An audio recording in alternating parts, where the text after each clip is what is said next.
नमस्कार विद्यार्थी मित्रो, एच जी विद्यालय या यूट्यूब चॅनलवर आपल्या सर्वांचं सहर्ष स्वागत।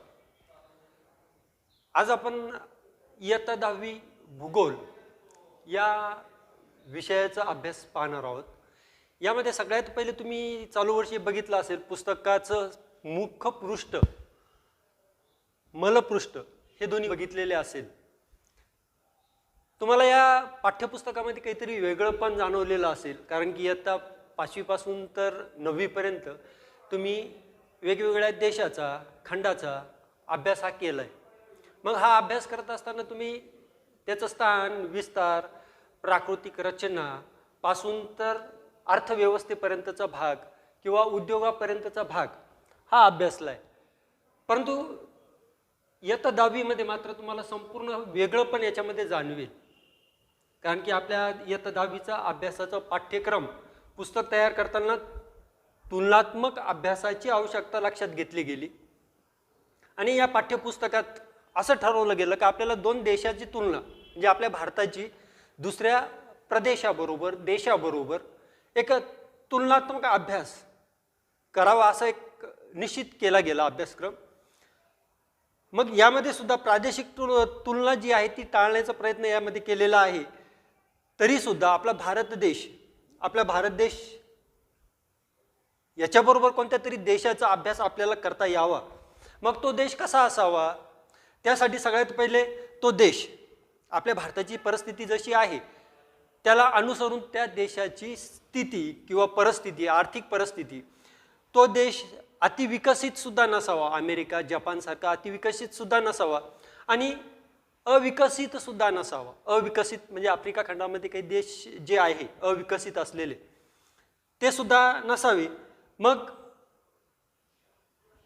तो देश वेगळ्या गोलार्धामध्ये असावा, तो एकाच खंडामध्ये नसावा, पण भारताच्या बाबतीमध्ये भारताशी बरेचसं साम्य असलेला देश, परंतु भारतापेक्षा वेगळ्या धाटणीचा असा प्रदेश असावा। भारताप्रमाणेच त्याची सांस्कृतिक, प्रादेशिक विविधतेने तो नटलेला असावा। त्याचबरोबर आंतरराष्ट्रीय पातळीवर तो जागतिक दबाव गटाचा भारताबरोबर एक सदस्य देखील असावा। त्याला भारतासारखाच एक समुद्रकिनारा सुद्धा असावा। भारताची शासन प्रणाली आपण पाहतो का प्रजासत्ताक स्वरूपाची आहे, तशी त्याची सुद्धा प्रजासत्ताक स्वरूपाची शासन प्रणाली असावी, हा एक त्यामागचा उद्देश। भारताचे जसे प्रेक्षणीय स्थळं, ऐतिहासिक पार्श्वभूमी असलेले स्थळं जसे आपल्या भारतामध्ये आहे, तसं त्या देशामध्ये सुद्धा ऐतिहासिक पार्श्वभूमी हा एक उद्देश यामागचा घेतला। आणि या दोन्ही देशातलं म्हणजे भारत आणि ब्राझील, या दोन्ही म्हणजे हे सर्व बघून भारत आणि ब्राझील हा देश त्यामध्ये निवडला गेला इयत्ता 10वीच्या अभ्यासक्रमामध्ये। आणि या भारत आणि ब्राझीलची अभ्यास करत असताना तुलनात्मक स्वरूपाचा अभ्यास हा आपल्या समोर मांडण्याचा प्रयत्न इयत्ता 10वी या अभ्यासक्रमामध्ये केला गेला, ज्यामध्ये विशिष्ट प्रकारचा भूगोल विषयाचा गाभा असलेला भाग यामध्ये घेतलेला आहे। आणि याचा अभ्यास करून आपल्याला एक किमान तुलनात्मक दृष्ट्या आपला भारत कसा आहे आंतरराष्ट्रीय स्तरावर याचा एक अभ्यास तुम्हाला त्या ठिकाणी कळेल। आपण पाहतो का आपण आपल्या दैनंदिन जीवनामध्ये सुद्धा काही गोष्टी किंवा जीवन जगत असताना आपण आपल्या नेहमी कधी कधी गल्लीमध्ये, गावामध्ये आपण दुसऱ्याची तुलना करतो का बा तो कसा आहे, आपण कसे आहोत, त्याचं घर किती मोठं आहे, आपलं घर कसं आहे, त्यांनी किती प्रगती केलेली आहे, आपण कसे आहोत, हे सर्व घटकांचा अभ्यास आपण प्रामुख्याने एक तुलनात्मक दैनंदिन जीवनामध्ये करतो। त्याच पद्धतीचा अभ्यासक्रम आपला भूगोलामध्ये या ठिकाणी घेतला गेलेला आहे। चला तर मग याच धर्तीवर इयत्ता 10वीचं प्रकरण दुसरं, स्थान व विस्तार या पाठाविषयी बघू। सगळ्यात पहिले पान क्रमांक 9, पान क्रमांक 9 वर तुम्हाला पहा दोन ध्वज दिसतील। त्यातला एक तर आपण ओळखलाच असेल आपला भारताचा, तर तो दुसरा ध्वज बघितला तर तुम्हाला तो थोडंसं वेगळं जाणवेल. काहींना तो आठवणार नाही, काहींना तो समजणार नाही कोणत्या देशाचा आहे. तर तो देश, दुसरा जो ध्वज आहे, ध्वज दाखवलेला आहे, तो आहे ब्राझील या देशाचा. म्हणजे काय, भारताचा ध्वज आणि ब्राझीलचा ध्वज. आता भारतामध्ये काही सूचक विधानं यामध्ये दिलेली, सूचक विधाने. आपला भारत देश, आपल्या भारत देशामध्ये काय प्रसिद्ध आहे? आपला भारत देश जगात जागतिक लोकसंख्येमध्ये दुसऱ्या क्रमांकावरील देश आहे. म्हणजे आपल्या भारताची लोकसंख्या चीन नंतर दुसऱ्या क्रमांकाची लोकसंख्या ही आपल्या भारताची आहे.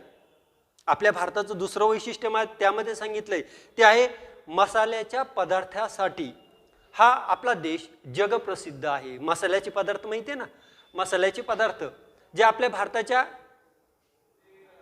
प्राचीन काळापासून आपल्या भारतामधून दुसऱ्या देशामध्ये मोठ्या प्रमाणावर पाठवले जातात. दुसऱ्या देशामध्ये त्याला मागणी आहे, म्हणून तो जगप्रसिद्ध मानला गेलेला आहे. त्यानंतर खेळाच्या बाबतीमध्ये आपल्या भारतामध्ये क्रिकेट हा खेळ आपल्या देशात लोकप्रिय आहे. हे झालं आपल्या देशाचं. मग ब्राझीलचं काय? ब्राझील देशामध्ये सांबा नृत्य पहा. आता तुम्हाला आपल्या भारतामध्ये वेगवेगळ्या राज्यामध्ये वेगवेगळ्या राज्याच्या स्थानिक परिस्थितीनुसार स्थानिक ठिकाणी वेगवेगळे नृत्य प्रकार प्रसिद्ध आहे. जसं महाराष्ट्रामध्ये लावणी आहे, गुजरातमध्ये गरबा आहे, हे जगप्रसिद्ध आहे किंवा प्रसिद्ध आहे. तसं ब्राझीलचं सांबा नृत्य हे सुद्धा प्रसिद्ध आहे. त्यानंतर दुसरं सूचक विधान आहे जगाचा कॉपीपॉट असे या देशाला संबोधले जाते. कॉपीपॉट म्हणजे काय? तर जगातलं सर्वात जास्त कॉफीचं उत्पादन, कॉफी या पेयाचं उत्पादन जे आहे या ब्राझीलमध्ये होतं, म्हणून त्याला जगाचा कॉफीपॉट म्हणून संबोधलं गेलेलं आहे. त्यानंतर खेळाच्या बाबतीमध्ये ब्राझील या देशामध्ये फुटबॉल हा या देशाचा लोकप्रिय खेळ आहे. असं एक सूचक विधाने दाखवलेले. थोडक्यात तुम्हाला भारत आणि ब्राझीलचं एक ढोबळ मानाने एक ओळख व्हावी त्यातल्या त्यात ब्राझील या देशाची, म्हणून ते सांगितलं गेलेलं आहे. आता आपण पाहणारे आपला भारत देश. सुरुवात आपण आपल्या भारत देशाची करणार. आपल्या भारत देशाचं जगामध्ये स्थान, जगाच्या नकाशातलं असलेलं स्थान, अक्षवृत्तीय रेखावृत्तीय स्थान, आपल्या भारताचे शेजारील देश हे आपण पाहणार. त्याच्यानंतर आपण पाहणार ब्राझीलचं. तर चला पान नंबर 10 वर भारत राजकीय नकाशा हा दाखवलेला आहे. भारत राजकीय. आता या नकाशाचं नीट निरीक्षण करा विद्यार्थी मित्र. या ठिकाणी या नकाशामध्ये उभ्या आडव्या रेषा दाखवलेल्या आहे. भारताचा नकाशा आपण ओळखतो, चांगल्या पद्धतीने ओळखतो, आणि उभ्या आडव्या रेषा काय आहे हे एकदा समजून घेणं महत्त्वाचं. 5वी ते 9वी पर्यंत तुम्ही अक्षवृत्त काय आणि रेखावृत्त काय आहे हे जाणलेलं असाल तर त्यानुसार आपण अभ्यास करणार. पहा यामध्ये पहा का आपला भारत देशाचं स्थान जे आहे पृथ्वीवर उत्तर व पूर्व गोलार्धामध्ये आहे. उत्तर पूर्व गोलार्ध आणि आशिया खंडाच्या दक्षिणेकडे आपला भारत देश आहे. आशिया खंडाच्या दक्षिणेला उत्तर पूर्व गोलार्धात आशिया खंड, आशिया खंडामध्ये दक्षिणेला आपला भारत देश आहे. आणि यानुसार आपल्या भारताचं मुख्य भूमीचा एकूण विस्तार कसा आहे हे आपण बघू. मुख्य भूमी पहा भारताच्या नकाशामध्ये तुम्ही तिथं पाहिलेलं असेल. उत्तरे जम्मू काश्मीर पासून तर खाली केरळ, तामिळनाडू या राज्यापर्यंत ही मुख्य भूमी. या मुख्य भूमीचा विस्तार जो आहे तुम्हाला त्या पाठ्यपुस्तकाच्या काही तिथं वरती रिकाम्या जागा दिलेल्या आहे. 8°4' उत्तर ते 37°6' उत्तर अक्षवृत्त. पहा आता अक्षवृत्तीनुसार उत्तर गोलार्धामध्ये आहे त्यामुळं उत्तर गोलार्ध हा झाला अक्षवृत्तीय विस्तार. तर 68°7' पूर्व ते 97°25' पूर्व रेखावृत्त. पहा आता रेखावृत्तीय विस्तार म्हणजे काय, भारताचं स्थान अक्षवृत्तीय दृष्ट्या उत्तर गोलार्धामध्ये आहे, तर रेखावृत्तीय दृष्ट्या पूर्व गोलार्धात. उत्तर गोलार्ध अक्षवृत्तीय दृष्ट्या आणि रेखावृत्तीय दृष्ट्या पूर्व गोलार्धामध्ये असा आपला भारत देश. आता यामध्ये पहा, नकाशामध्ये सगळ्यात खाली तुम्हाला भारताचे अंदमान निकोबारचे बेट दिसतील. पहा, बंगालचा उपसागर, बंगालच्या उपसागरामध्ये तुम्हाला बॅरन बेट, नारकोडम बेट, खाली इंदिरा पॉइंट हे दिसतंय ना. या ठिकाणी आपल्या भारताचे अंदमान निकोबार ही बेट आहे. पहा, कंसामध्ये भारत दिलेलं आहे. भारत म्हणजे काय, त्यामध्ये सांगितलं की भारताच्या अधिकारामध्ये असलेले भूप्रदेश. म्हणून यामध्ये पहा, अंदमान निकोबार बेटामध्ये ते छोटी छोटी जी बेटं दाखवलेली, सगळ्यात खाली इंदिरा पॉइंट पहा दिसलाय ना. हा इंदिरा पॉइंट हा आपल्या भारताच्या अति दक्षिणेकडचा 6:45 उत्तर अक्षवृत्तावर आहे. पहा, सलग भूमीचा विस्तार किती, कधीपासून सुरू होतोय, पहा कितीपासून सुरू होतोय, 8 अंशापासून. परंतु अंदमान निकोबार बेटात इंदिरा पॉइंट हे पहा कुठं आहे, 6:45 या अक्षवृत्तावर आहे. म्हणजे आपल्या भारताच्या अति दक्षिणेकडचं टोक कोणतं आलं, इंदिरा पॉइंट हे आपल्या भारताच्या अति दक्षिणेकडचं टोक आहे. बरोबर. आता त्यानंतर आपण पाहणार आहे आपल्या भारत देशाच्या शेजारील देश आणि महासागरांची नावे. आता पहा, पिवळा रंग जो दाखवलेला आहे, या पिवळ्या रंगामध्ये आपल्या शेजारील देशांची नावं दिलेली आहे. आता यामध्ये पहा, सगळ्यात पूर्वेकडे पाहू आपण, पूर्वेपासून सुरुवात करू. पूर्वेकडे पहा, म्यानमार हा देश आहे. त्याचबरोबर बंगालचा उपसागर हा महासागर समुद्र आपल्या भारताची पूर्व सीमेवर हे आहे. त्यानंतर उत्तर सीमा, भारताच्या उत्तरेकडचा भाग. उत्तरेकडे तुम्हाला काय काय दिसतंय, सगळ्यात अति उत्तरेकडे म्हणजे जम्मू काश्मीरच्या उत्तरेकडे अफगाणिस्तानाचा छोटा भाग हा आपल्या सीमेशी खेटलेला तुम्हाला दिसेल. पण त्याचबरोबर सर्वात जास्त मोठा भूभाग जो आहे चीन या देशाने व्यापलेला आहे. त्याचबरोबर नेपाळ आहे, भूतान आहे.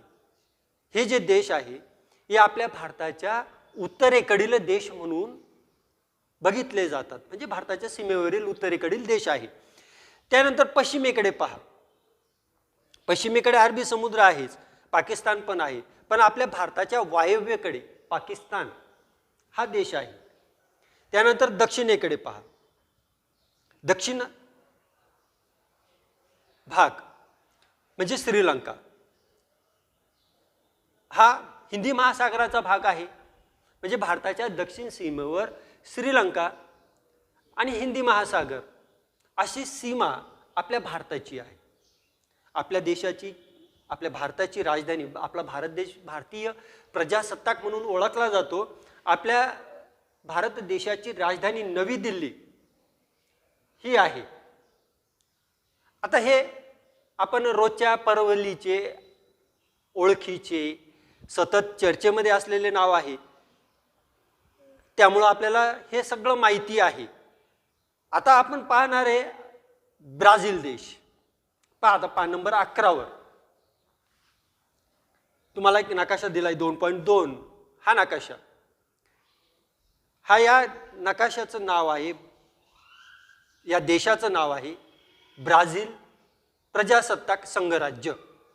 पहा, भारतासारखीच प्रजासत्ताक शासन प्रणाली या ठिकाणी आहे, म्हणून ब्राझील प्रजासत्ताक संघराज्य म्हणून तो भाग, तो देश, तो प्रदेश ओळखला जातो. या देशाचं स्थान जगाच्या म्हणजे पृथ्वीवर ब्राझील देशाचा काही भाग उत्तर गोलार्धात आहे. बहुतांश भाग, बराचसा भाग पहा, खालचा दक्षिणेकडचा भाग जो आहे हा दक्षिण गोलार्धामध्ये आहे. तसेच या देशाचं स्थान जे आहे पृथ्वीवर पश्चिम गोलार्धात दक्षिण अमेरिका खंडाच्या, दक्षिण अमेरिका खंडाच्या उत्तर भागामध्ये असलेला हा एक देश. मग या नकाशाच्या साहाय्याने आपण या देशाच्या मुख्य भूमीचा विस्तार आपण अंशात्मक स्वरूपामध्ये शोधू.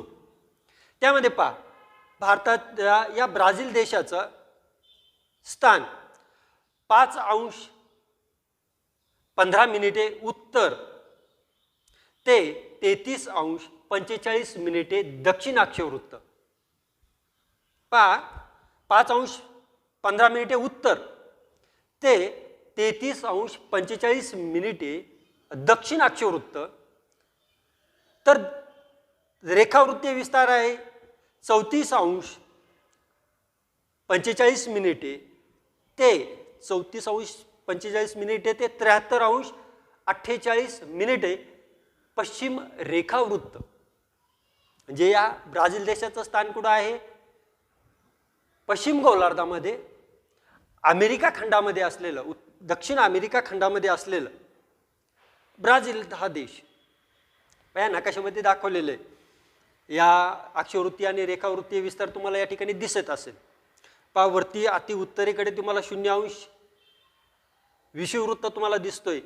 या ब्राझील या देशातून उत्तरेकडून चाललेली एक काल्पनिक रेष या ठिकाणी आहे का जी ॲमेझॉनस, रोराईमा, अमापा या राज्यातून त्या ठिकाणी गेलेली आहे.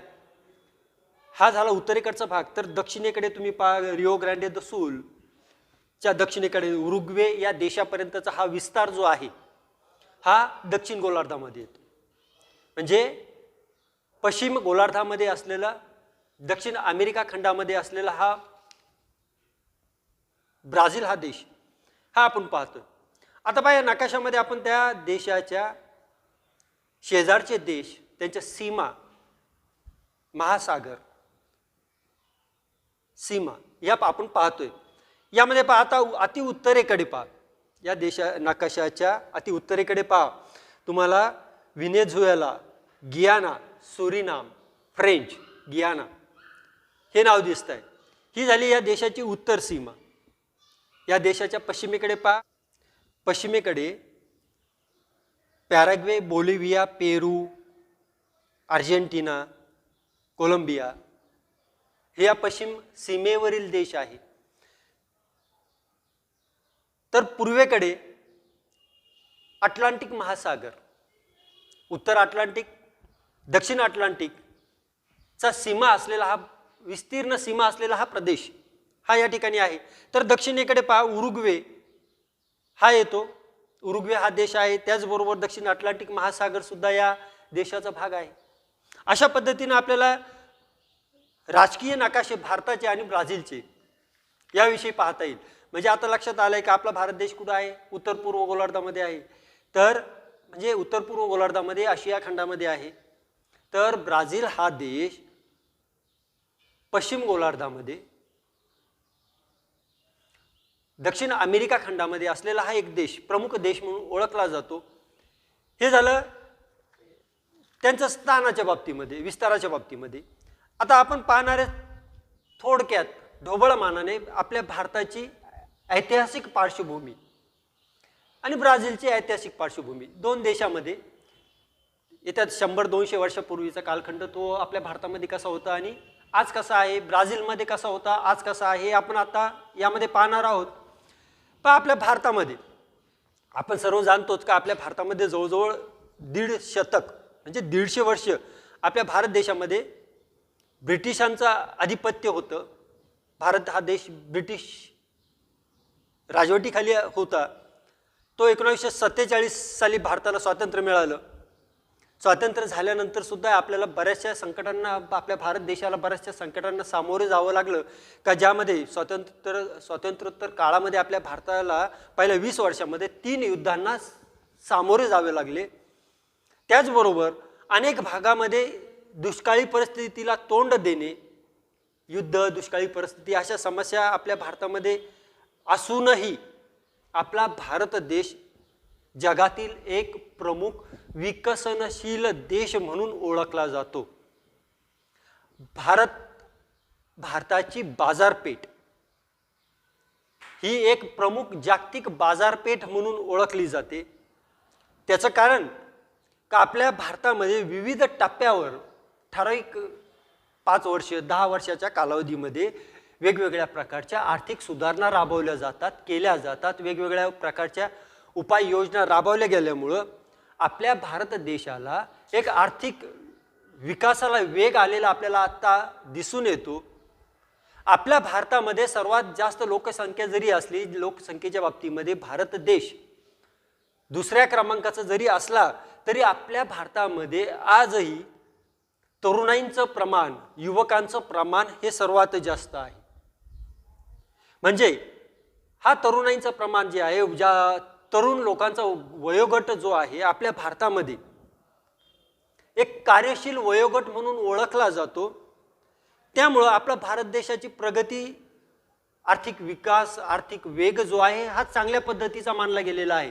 कारण की तरुणाईचं प्रमाण आपल्यामध्ये जास्त आहे. तरुणाईचं प्रमाण म्हणजे वय वर्ष 15 पासून तर 59 पर्यंत तरुणाईचे किंवा लोकसंख्येचे वर्गीकरण 3 गटामध्ये केलं जातं. 0 ते 14 हा परावलंबी गट आहे, म्हणजे मुलं की जे पालकावर अवलंबून असतात, कार्यशील नसतात, त्यांचं शिक्षण चालू असतं, तो एक गट. 14 ते 59 हा कार्यशील वयोगट मानला गेलेला आहे, की तो सर्वात जास्त आपल्या भारतामध्ये आहे. म्हणून आपला भारत देश आर्थिकदृष्ट्या विकसित होण्याच्या मार्गावर आहे, प्रगतिशील आहे हे मानलं जातं. हे झालं आपल्या भारताचं. आता आपण पाहणार आहे ब्राझील या देशाची ऐतिहासिक पार्श्वभूमी. आता ब्राझील हा देश जो आहे 3 शतकापेक्षा 300 वर्ष जवळजवळ आपल्या या ब्राझील देशावर पोर्तुगीजांनी राज्य केलंय. म्हणजे पोर्तुगीजांच्या अधिपत्याखाली ब्राझील हा देश होता. ब्राझील देश 1822 मध्ये त्याला स्वातंत्र्य मिळालं. पण 1930 पासून तर 1985 पर्यंत म्हणजे जवळजवळ 50 वर्ष या देशामध्ये जास्त काळ लोकप्रिय लष्करी राजवट या ठिकाणी होती. या काळामध्ये ब्राझील या देशाने फार मोठा विकास साधण्याचा प्रयत्न हा केलेला प्रामुख्याने दिसून येतो. 20व्या शतक म्हणजे 20व्या शतकामध्ये प्रामुख्याने या देशाच्या कालखंडात आपल्या भारतासारखाच ब्राझीलला सुद्धा वित्तीय समस्यांतून हा देश सावरलेला आहे. जगाच्या आर्थिक विकासाला हातभार लावणारा म्हणून सुद्धा हा देश ओळखला जातो, बघितला जातो आणि देशातील एक प्रमुख बाजारपेठ म्हणून या ब्राझीलकडे बघितलं जातं. जसं आपल्या भारताची बाजारपेठ आहे तशी ब्राझील या देशाची बाजारपेठ सुद्धा प्रसिद्ध आहे. असं हे आपण पहिलं प्रकरण जे आहे स्थान व विस्तार तुलनात्मक दृष्ट्या आपण बघितलंय. पहा, या बोर्डाच्या परीक्षेमध्ये या पाठाकडे विशेष करून लक्ष द्या. नकाशा व्यवस्थित नजरेखालून टाका. या पाठावर परीक्षेमध्ये साधारणपणे 5 ते 6 मार्क, 4 ते 5 मार्काला बोर्डाच्या परीक्षेला विचारलं जातं. त्यामुळं यामध्ये आपल्याला बघायचं आहे का दोन्ही नकाशे व्यवस्थित पाहून घ्या.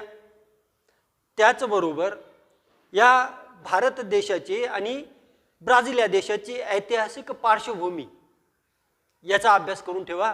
कारण की बोर्डाच्या दृष्टीनं आपल्याला ते बघता येईल. ठीक आहे, धन्यवाद.